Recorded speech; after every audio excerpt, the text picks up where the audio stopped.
Diğer engelliler de engelleri aşmanın bir yolunu buluyorlar. Evet, benim gibi engelleri olan birçok arkadaşım var. Göremeyen, işitemeyen, yürüyemeyen, konuşamayan, kolları olmayan ya da zihinsel engelli milyonlarca insan var. Aileleri de işin içine katınca sayı iyice büyüyor. Biliyorum, siz de şaşırdınız. Çünkü etrafta çok fazla engelli görmüyorsunuz. Bunun bazı sebepleri var.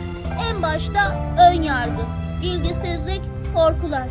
İşte asıl zor aşılan engeller bunlar. Ardından mimari tabii ki. Yüksek kaldırımlar, dik merdivenler, daracık kapılar. Bitmedi.